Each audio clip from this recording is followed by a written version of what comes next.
Student, कैसे हो आप सब। आई होप आप सभी अच्छे होंगे और आपकी पढ़ाई भी जोरों शोरों की चल रही होगी। इसी पढ़ाई को अच्छी से बहुत अच्छी करने के लिए आ चुका है आपका अपना YouTube channel the science academy. मैं हूं विक्रम सिंह, जो कराऊंगा आपको साइंस के हर टॉपिक्स को क्लियर एंड हर डाउट को सॉल्व। तो क्या चल रहा है अपना चल रहा है क्लास 8 का चैप्टर नंबर 9, जिसका नाम है जंतुओं में जनन। ठीक है, किस तरह का चैप्टर है, बायोलॉजी चैप्टर है और अपन बात कर रहे हैं रिप्रोडक्शन से रिलेटेड। ठीक है, और आज अपन जो बात करेंगे वो करेंगे फीमेल रिप्रोडक्टिव सिस्टम या फीमेल रिप्रोडक्शन सिस्टम। ठीक है, क्या बोला जाता है, मादा जन्म तंत्र हिंदी में बोला जाता है। ठीक, लास्ट क्लास में अपन ने क्या पढ़ा था, अपन ने पढ़ा था मेल रिप्रोडक्शन सिस्टम। ठीक, कि नर जनन तंत्र के बारे में अपन ने पढ़ा था कि वो क्या होता है और उसकी संरचना कैसी होती है और उसमें क्या क्या अंग पढ़े जाते हैं, क्या क्या अंग होते हैं। ठीक है, तो ये सब के बारे में अपन ने लास्ट क्लास में डिस्कस कर लिया है। आज अपन डिस्कस करेंगे मादा जनन तंत्र के बारे में, फीमेल रिप्रोडक्शन सिस्टम के बारे में। तो शुरुआत करते हैं आज की धमाकेदार क्लास का। तो क्या करना है, सभी को साइंस एकेडमी चैनल को सब्सक्राइब करना है और शेयर कर देना है अपने सभी फ्रेंड सर्किल एंड जान पहचान वालों को। तो शुरुआत करते हैं आज की धमाकेदार क्लास। तो हेडिंग डालो मेरे साथ, मादा जनन तंत्र या फीमेल रिप्रोडक्टिव सिस्टम। ठीक है, कि फीमेल रिप्रोडक्टिव सिस्टम या मादा जनन तंत्र क्या होता है, मादा जनन तंत्र। ठीक है, या क्या, क्यों, कैसे, तो क्या क्या अंग होते हैं उसके बारे में अपन आज क्या करेंगे, डिस्कस करेंगे इस क्लास में। ठीक है, जैसे अपन ने नर जनन तंत्र पढ़ा था वैसे ही अपन को मादा जनन तंत्र पढ़ना है। ठीक है, मादा जनन तंत्र का मतलब होता है कि अपन फीमेल कैटेगरी के बारे में बात करेंगे। लास्ट क्लास में अपन ने बात करी थी मेल कैटेगरी के बारे में, पुरुषों के बारे में अपन ने बात करी थी। आज अपन क्या बात करेंगे, आज अपन बात करेंगे फीमेल्स के बारे में। ठीक है, कि मादा जनन तंत्र क्या होता है, क्या उनके अंग होते हैं और क्या जनन तंत्र होता है। ठीक है, तो हेडिंग डालो मेरे साथ, मादा जनन तंत्र।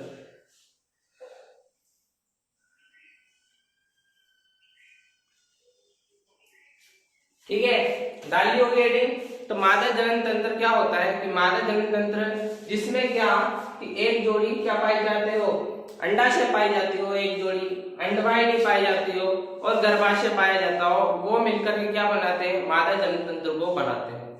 ठीक है, जिस प्रकार से अपन ने क्या पढ़ा था, नर जनन तंत्र पढ़ा था, उसमें अपन ने क्या पढ़ा था, एक जोड़ी वृषण, शुक्रवाहिनी और एक शिश्न, ये तीन चीजें मिलाकर के क्या बनाते हैं, नर जनन तंत्र बनाते हैं या मेल रिप्रोडक्टिव सिस्टम बनाते हैं। उसी प्रकार से मादा जनन तंत्र या फीमेल रिप्रोडक्टिव सिस्टम क्या होता है कि जब एक जोड़ी अंडाशय, अंडवाहिनी और गर्भाशय तीनों मिलकर के क्या मादा जनन तंत्र का निर्माण करते हैं। ये तीनों का होना बहुत जरूरी होता है। जिस प्रकार से नर में वृषण, शुक्राणु नलिका, ठीक है, पेनिस या शिश्न जिसे बोला जाता है, इसका होना बहुत जरूरी होता है। उसी प्रकार से मादा में भी एक जोड़ी अंडाशय, अंडवाहिनी और गर्भाशय का होना बहुत जरूरी होता है। ठीक है, अगर इसमें से अगर एक भी चीज मादा में प्रेजेंट नहीं होती तो उन्हें बहुत सारी प्रॉब्लम फेस करनी होती है, क्योंकि शिशु को जन्म मादा ही देती है, इसलिए ये चीजें होना बहुत जरूरी होती है। ठीक है, अंडाशय क्या होता है, अंडवाहिनी क्या होता है या गर्भाशय क्या होता है, ये सब अभी अपन आगे डिस्कस करेंगे।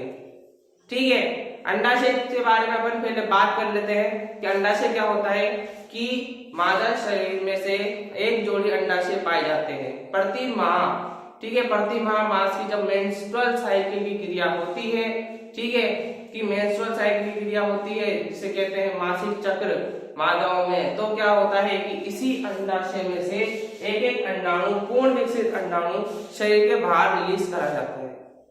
ठीक है, ब्लडिंग के तौर पे वो शरीर के बाहर निकाला जाता है। ठीक, वो होते हैं अंडाणु।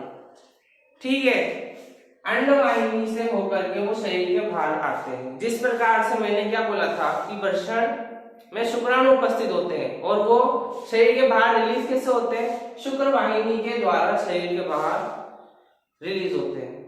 ठीक है, या शुक्राणु नलिका के द्वारा शरीर के बाहर रिलीज कर दिए जाते हैं। उसी प्रकार से क्या होता है कि अंडाशय अंडवाहिनी के द्वारा उसमें से जो अंडाणु बनता है, अंडाशय में क्या बनता है, अंडाणु बनता है। ठीक है, वो क्या करते हैं, वो भी अंडवाहिनी के द्वारा ही शरीर के बाहर निकाले जाते हैं। तो क्या बात कर रहे थे अपन, अंडाणु का।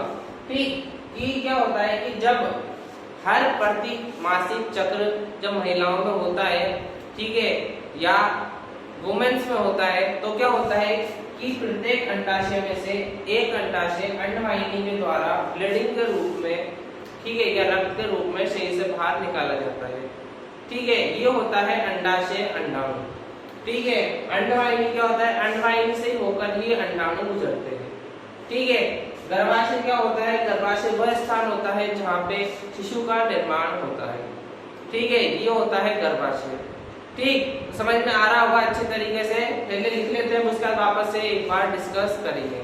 ठीक है, तो लिखो उसमें लिखना, मादा जननांग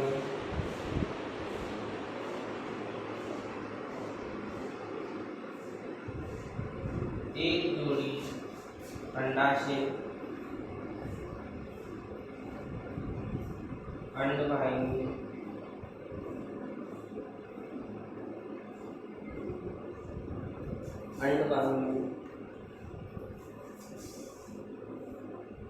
तथा गर्भाशय होता है। गर्भाशय होता है।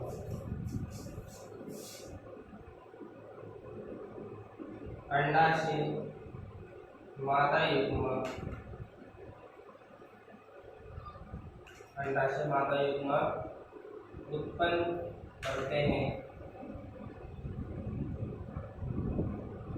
जिसे अंडाणु बोलते हैं।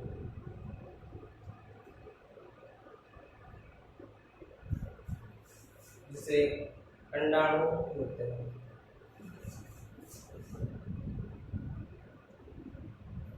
स्त्रियों में प्रति मासिक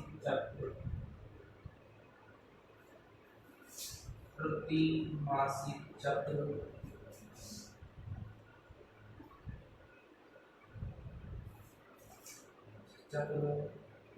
में दोनों अंडाशय से एक विकसित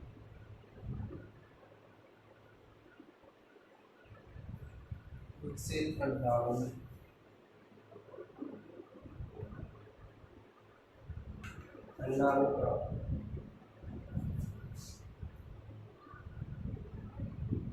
विमोचन अंडवाहिनी में होता है।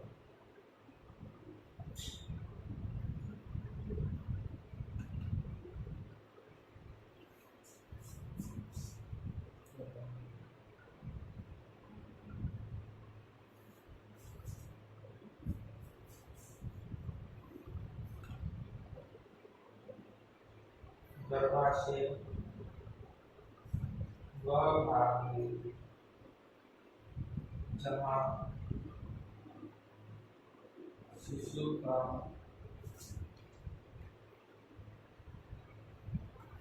विकास होता है।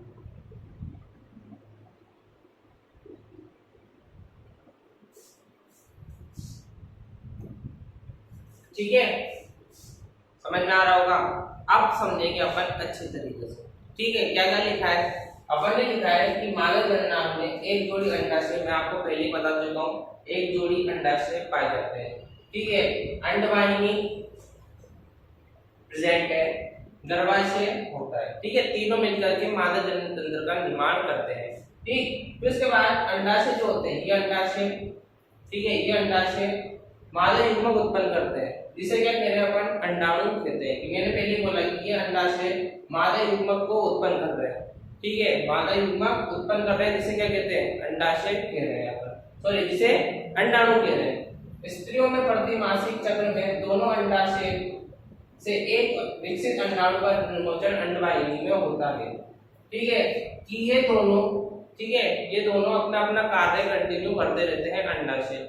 ठीक, कार्य करते रहते हैं प्रत्येक मासिक चक्र में, कि महिलाओं में प्रति मासिक चक्र की एक क्रिया होती है, इसमें क्या होता है कि जो अंडाशय में से एक जो पूर्ण विकसित अंडाणु बनता है उसका निर्मोचन होता है। ठीक है, निर्मोचन का मतलब होता है शरीर से बाहर निकालना। ठीक है, शरीर से बाहर निकालना, उसे क्या कहते हैं, निर्मोचन होना। वो कहाँ होता है, वो अंडवाहिनी में होता है। अगर कोई चीज अंडवाहिनी में होगी तो वो कहाँ जाएगी, वो यहाँ पे जाएगी। ठीक है, कहाँ जाएगी, वो यहाँ जाएगी। यहाँ पे प्रेजेंट क्या होता है, यहाँ पे प्रेजेंट होता है योनि द्वार। ठीक है, क्या प्रेजेंट होता है, योनि द्वार प्रेजेंट होता है यहाँ पे, क्योंकि शरीर से बाहर निकालती है महिलाएं तो वो कहीं ना कहीं से तो बाहर निकलेगा। और वो कहाँ से बाहर निकलता है, वो निकलता है योनि द्वार के द्वारा। ठीक है, जिस तरह से पुरुष में क्या उपस्थित होता है, शिश्न लिंग या इंग्लिश में बोलते हैं पेनिस, वो उपस्थित होता है, उसी प्रकार से महिलाओं में योनि द्वार उपस्थित होता है, जहां से क्या करती है, वो यूरिन रिलीज करती है। और क्या होता है, वहीं से क्या होता है कि अंडाणु या ब्लीडिंग के रूप में शरीर के बाहर निकाल दिया जाता है। ठीक है, उसे बोलते हैं प्रतिमासिक चक्र। प्रतिमासिक चक्र एक क्रिया विधि है जिसकी वीडियो अपन अलग सेशन में बनाएंगे। ठीक है, अभी जब आपकी नेक्स्ट क्लास में होगी उसमें भी आएगा, वरना प्रतिमासिक चक्र पे मैं अलग से एक सेशन लाऊंगा बढ़िया सा। ठीक है, प्रतिमासिक चक्र पे अलग से वीडियो बनाएंगे अपन, उसमें मैं आपको बढ़िया तरीके से समझाऊंगा कि प्रतिमासिक चक्र क्या होता है, कितने दिन का होता है और कौन कौन से डेज में क्या क्या चीजें होती है। ठीक है, तो ये होता है आपके मादा जनन तंत्र। फिर उसके आगे लिखा है, फिर उसके आगे लिखा है मैंने गर्भाशय। कि गर्भाशय क्या होता है, गर्भाशय वह भाग है जहाँ शिशु का विकास होता है। ठीक है, कि गर्भाशय में क्या होता है, यहाँ पे शिशु का विकास होता है। ठीक है, कि जहाँ पे क्या हो रहा है, शिशु बन रहा है, उसके अंगों का निर्माण हो रहा है, वह कहाँ होता है, वह गर्भाशय में होता है। ठीक है, ये होता है मादा जनन तंत्र। ठीक है, तो लिखना इसको, नेक्स्ट हेडिंग डालना निषेचन। क्या डालोगे, निषेचन। ठीक है, इंग्लिश में क्या कहा जाता है, इंग्लिश में बोला जाता है फर्टिलाइजेशन। ठीक है, निषेचन। ठीक है, निषेचन क्या होता है, मैं पहले की क्लास में आपको समझा चुका हूँ निषेचन के बारे में कि निषेचन क्या होता है। जब नर युग्मक और मादा युग्मक मादा शरीर के अंदर मिल जाते हैं उसे क्या बोला जाता है, निषेचन। ठीक है, सिंपल सी डेफिनेशन है कि जब नर युग्मक तथा मादा युग्मक, नर युग्मक शुक्राणु, मादा युग्मक अंडाणु, ठीक है, ये दोनों आपस में जब मिल जाते हैं उसे क्या कहा जाता है, उसे कहा जाता है निषेचन क्रिया।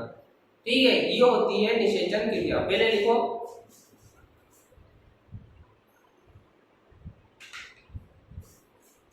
लिखना, जब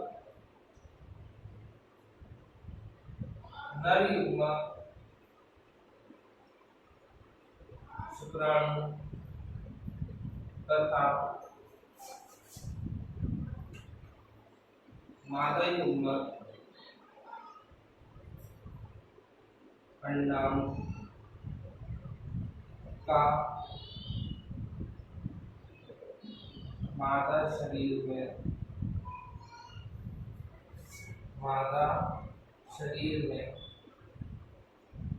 संलयन होता है,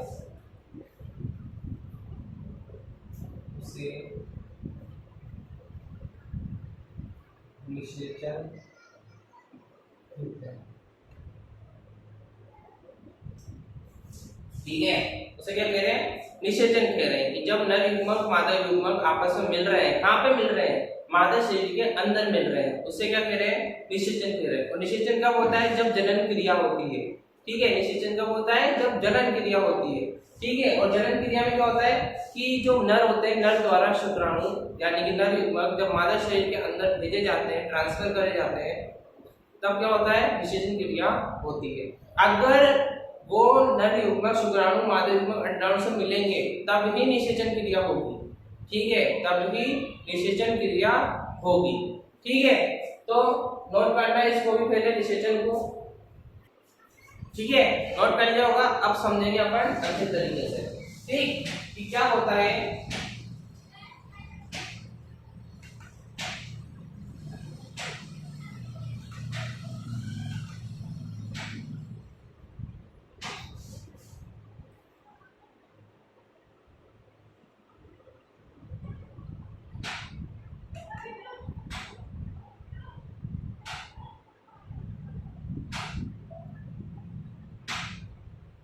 ठीक, ये क्या है, ये है आपके अंडाणु। क्या है, ये है अंडाणु। ठीक है, अंडाणु का प्रेजेंट होगा मादा शरीर के अंदर। ठीक है, ये क्या है, अंडाणु। ठीक, इधर से कौन आएंगे, नर युग्मक शुक्राणु। ठीक, अपन बात किसी कर रहे हैं, निषेचन की, तो दोनों का होना जरूरी है। ठीक है, इधर से क्या आएंगे, शुक्राणु आएंगे इधर से।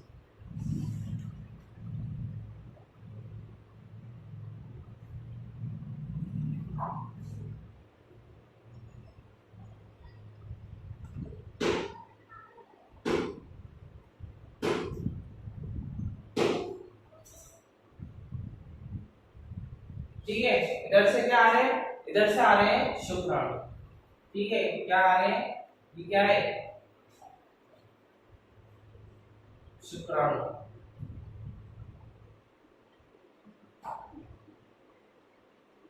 ठीक है, ये क्या है, शुक्राणु। ठीक है, ये मादा शरीर में जाकर के किससे मिलते हैं, अंडाणु से मिलते हैं। अंडाणु प्रेजेंट होता है तभी अंडाणु से मिलते हैं। ठीक है, अंडाणु जब प्रेजेंट होगा तभी अंडाणु से मिलेंगे।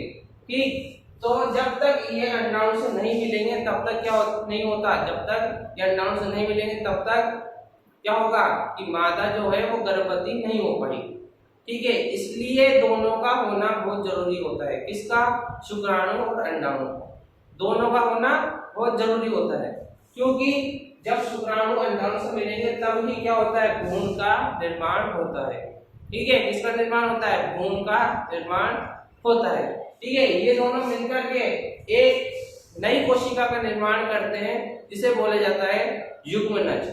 क्या बोला जाता है, युग्मनज, इंग्लिश में बोला जाता है जाइगोट। ठीक है, जाइगोट का निर्माण करते हैं। जब नर युग्मक और मादा युग्मक मिल जाते हैं और उनके मिलने से जब एक एकल कोशिका, नई कोशिका का निर्माण होता है, उसे क्या कहा जाता है, युग्मनज कहा जाता है या जाइगोट कहा जाता है। ठीक है, ये होती है क्रिया। और युग्मनज जब आगे बढ़ता है, जब वो क्या करता है, विकास करता है, तब क्या होता है, भ्रूण का निर्माण होता है। ठीक है, ये होता है मादा जनन तंत्र और निषेचन, और जो किस प्रकार से हो रहा है और निषेचन के फलस्वरूप क्या बन रहा है। ठीक है, ये है अपनी आज की क्लास, जिसमें अपन ने क्या समझा, जिसमें अपन ने समझा मादा जनन तंत्र, निषेचन क्रिया, निषेचन क्रिया के फलस्वरूप किस चीज का निर्माण हो रहा है या किस कोशिका का निर्माण हो रहा है और उससे क्या अलग चीज बन रही है। ठीक है, ये है अपनी आज की क्लास। तो मैं आशा करता हूँ आपको आज की क्लास में समझ में आया होगा, आपके डाउट्स क्लियर हुए होंगे या आपके बहुत सारे टॉपिक्स क्लियर हुए होंगे। ठीक है, तो अपन मिलते हैं अपनी नेक्स्ट क्लास में। तब तक के लिए क्या करना है, आपको like, comment, share and subscribe करो यार साइंस एकेडमी चैनल को। तो अपन मिलते हैं अपनी नेक्स्ट क्लास में, तब तक के लिए जय हिंद।